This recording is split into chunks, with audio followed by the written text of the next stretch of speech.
आखिर क्यों श्री कृष्ण भगवान बने अर्जुन के सारथी। भगवान श्री कृष्ण जी ने महाभारत की लड़ाई में अर्जुन के सारथी के रूप में भाग लिया था। अपने लिए श्री कृष्ण जी ने इस कार्य का स्वयं चुनाव किया था। सभी 16 कलाओं से संपूर्ण अपने दिव्य सुदर्शन चक्र से सारी सृष्टि को पल भर में समाप्त कर देने की सामर्थ्य रखने वाले और सारी सृष्टि का पालन करने वाले प्रभु श्री कृष्ण महाभारत में अपने प्यारे मित्र अर्जुन के रथ का संचालक बनना स्वीकार किया था। शुरुआत में स्वयं अर्जुन को प्रभु श्री कृष्ण जी का ये निर्णय बहुत ही अधिक आश्चर्यचकित करने वाला लगा था कि उसके प्रिय मित्र कृष्ण उसके रथ को हाँकेंगे, किंतु यह केवल एक सारथी की भूमिका मात्र नहीं थी, बल्कि महाभारत रूपी इस भयंकर महायुद्ध की पटकथा भी थी। श्री कृष्ण जी के द्वारा की गई तैयारी थी। साथ ही उन्होंने युद्ध से पहले ही अधर्म और अन्याय की हार तथा धर्म और सत्य की जीत को निर्धारित कर दिया था। इसके बावजूद भी श्री कृष्ण जी का खुद को अर्जुन का सारथी नियुक्त करना उसके लिए काफी असहजता से भरा था। एक कुशल सारथी के रूप में भी श्री कृष्ण जी सभी कार्यों का निर्वाह कर रहे थे। एक सारथी के जैसे ही वो पहले धनुर्धर अर्जुन को रथ में आदर सत्कार के साथ चढ़ाते थे, फिर खुद रथ चलाने के लिए बैठते थे और अर्जुन के निर्देश की प्रतीक्षा करते थे।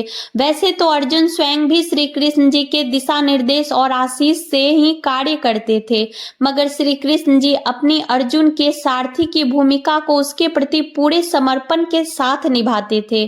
प्रतिदिन सायंकाल युद्ध के बाद भी श्री कृष्ण पहले अर्जुन को रथ से उतारते थे। श्री कृष्ण ने महाभारत का युद्ध आरंभ होने के समय कहा था, हे पार्थ अर्जुन, इस महायुद्ध में अपनी जीत निर्धारित करने के लिए शक्ति स्वरूप देवी माँ दुर्गा का आशीर्वाद अवश्य लेना चाहिए। माँ शक्ति का आशीष तुम्हें इस युद्ध में विजयश्री दिलाएगा। महाभारत के आरंभ में अर्जुन के सारथी बने श्री कृष्ण ने उसको एक और महत्वपूर्ण सुझाव दिया था। हे अर्जुन, श्री हनुमान जी का आवाहन करो। वो महावीर है, अजेय है और धर्म के प्रतीक स्वरूप है। उनको अपने रथ की ध्वजा पर विराजने के लिए आमंत्रित करो। अर्जुन ने श्री कृष्ण जी की ये बात मानते हुए ऐसा ही किया।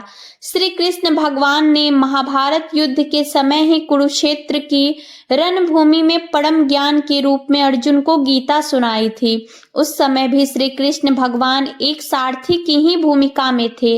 अर्जुन के सारथी के रूप में भगवान श्री कृष्ण जी ने न केवल उसके शक्ति, सामर्थ्य और पराक्रम को बल प्रदान किया, बल्कि उसको विपत्ति के कठिन समय में सुरक्षा तथा संरक्षण का भी अनुभव कराते हुए अपने एक मित्र और सारथी की भूमिका का सर्वश्रेष्ठ निर्वहन भी किया। स्वयं भीष्म पितामह ने अर्जुन को आशीर्वाद देते हुए कहा था, हे प्रिय अर्जुन, स्वयं श्री कृष्ण भगवान जिसके सारथी बन गए हो, उसको भला कैसी चिंता हो सकती है। तुम्हारी विजय तो निश्चित है। श्री कृष्ण अर्जुन को धर्म का सही अर्थ उस समय बताते हैं जब दानवीर सूर्यपुत्र कर्ण धरती में धंसे अपने रथ के पहिए को निकालने का प्रयास कर रहा था। उस समय कर्ण अर्जुन को नीति व धर्म की दुहाई दे रहा था, जिसके प्रत्युत्तर में श्री कृष्ण जी अर्जुन से कहते हैं, हे पार्थ, कर्ण आज कैसे धर्म का ज्ञान दे सकता है। जब द्रौपदी का चीरहरण किया जा रहा था, अभिमन्यु को चक्रव्यूह में घेरकर मारा जा रहा था, भीम को विष दिया जा रहा था, लाक्षागृह को जलाने का प्रयास किया जा रहा था, तब कर्ण का ये धर्म और नीति कहाँ चली गई थी।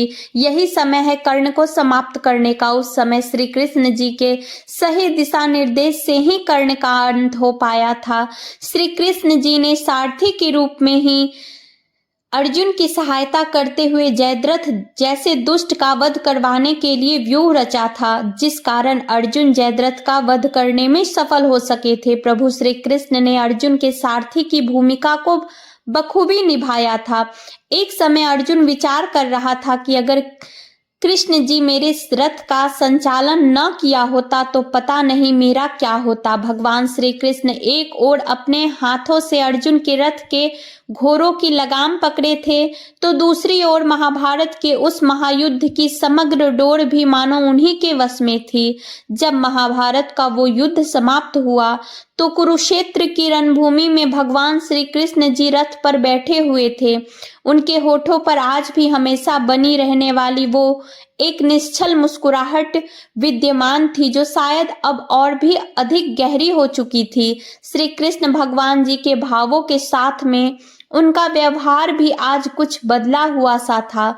श्री कृष्ण जी आज भी सदा की भांति अर्जुन के रथ से पहले नहीं उतरे और उसको कहा, अर्जुन, आज तुम रथ से पहले उतर जाओ, तुम्हारे उतर जाने के पश्चात मैं उतरूंगा। अर्जुन को उनकी ये बात थोड़ी अजीब सी लगी। कृष्ण तो हमेशा बड़े आदर से मुझे रथ से उतारने के बाद उतरते थे, किंतु आज उन्होंने ऐसा क्यों नहीं किया। प्रभु श्री कृष्ण तब अर्जुन के रथ से उतरने के उपरांत कुछ समय के लिए शांत रहे, फिर अपना हाथ अर्जुन के कंधों पर रखकर उनको रथ से कुछ दूर ले गए। उसके बाद में जो घटना हुई भगवान श्री कृष्ण जी के लिए वो पहले से ज्ञात थी, मगर यह अर्जुन के लिए भयभीत करने वाला, कल्पना शक्ति के परे एवं आश्चर्यचकित करने वाली थी। हुआ यह था कि अर्जुन के रथ से अचानक ही आग की लपटें निकलने लगी और वह एक बड़े विस्फोट के साथ जलकर भस्म हो गया। अर्जुन सारी घटना को अचरज से देखकर विचार कर रहे थे कि जो रथ कई अजेय महारथियों की जीवन यात्रा के अंत का प्रत्यक्षदर्शी था, आज कैसे वह क्षण भर में मिट गया। उस रथ से जुड़े भूतकाल की घटनाओं को अर्जुन याद करते विचार कर रहे थे कि इसी रथ से मैंने पूज्य पितामह के शरीर को तीरों से बांध दिया था, इसी रथ से मैंने बड़े बड़े बलशाली योद्धाओं को परास्त किया था, इसी रथ पर माधव ने मुझे गीता का परम उपदेश भी दिया था, मगर फिलहाल यह केवल राख का एक ढेर मात्र है। अपनी आंखों के सामने हुए इस अचंभित कर देने वाले वाक्य को देखकर अर्जुन ने श्री कृष्ण भगवान से पूछा, हे माधव, आपके नीचे उतरते ही कुछ ही समय में यह रथ जलकर राख हो गया, ऐसा क्यों हुआ? इसके पीछे क्या कारण है? अर्जुन को समझाते हुए श्री कृष्ण जी कहते हैं, यह रथ तो काफी समय पूर्व खत्म हो गया था। तुम्हारे इस रथ की आयु उस समय समाप्त हो चुकी थी जब भीष्म पितामह ने इस पर अपने दिव्यास्त्रों आक्रमण किया था। तुम्हारे इस रथ में इतनी अधिक शक्ति नहीं थी कि भीष्म पितामह के शक्तिशाली दिव्य अस्त्रों का सामना कर पाए।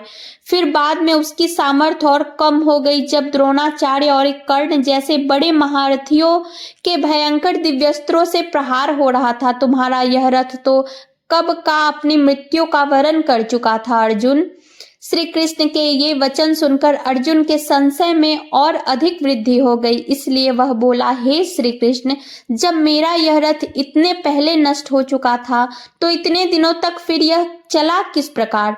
अब तक कैसे ये आपके द्वारा इस प्रकार संचालित होता रहा?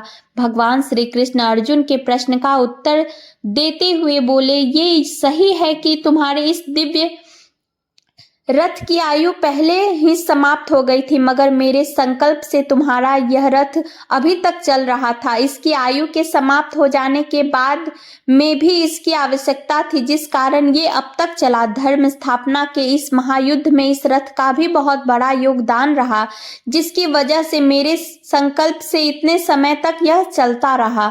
श्री कृष्ण जी कहते हैं, हे धनंजय, ईश्वर द्वारा किया गया कोई भी संकल्प अटूट, अटल और अखंड होता है। इस प्रकार के संकल्प जब मानव कल्याण हेतु विधाता लेते हैं तो इसके पश्चात अद्भुत परिणाम मिलते हैं। ये संकल्प एक निश्चित समय और कार्य के लिए किए जाते हैं। इनका प्रभाव संदेहों से परे आवश्यक परिणाम प्रदान करने वाला होता है। किसी भी संकल्प के पूरा होने पर संकल्प की दिव्य शक्ति वापस भगवान के पास लौट जाती है, क्योंकि संकल्प के समय या कार्य के पूरा होने पर उसका अस्तित्व समाप्त हो जाता है। जैसे कि तुम्हारे इस रथ पर मेरी एक संकल्प शक्ति काम कर रही थी, जिसके पूरा होने पर हमेशा वैसा ही होता है जैसा तुमने अपने रथ के साथ होते हुए देखा। अतः हे अर्जुन, सभी को ईश्वर के हाथों में सब कुछ सौंपकर अपने काम को करना चाहिए। जिस प्रकार एक यंत्र का काम अपने यंत्री के हाथों में अपना सब कुछ सौंपकर उनके निर्देशों का पालन करना होता है, इससे व्यक्ति के स्वयं को कर्ता मान लेने वाले अहंकार की समाप्ति हो जाती है और जीवन का उत्थान होता है। अपने सामर्थ्य, शक्ति और बुद्धि के अनुसार जितना संभव हो सके कार्य करते हुए सहजता से यह सब कुछ यंत्री के हाथों में सौंप देना चाहिए। यही मानव जीवन के उत्थान का गूढ़ रहस्य है।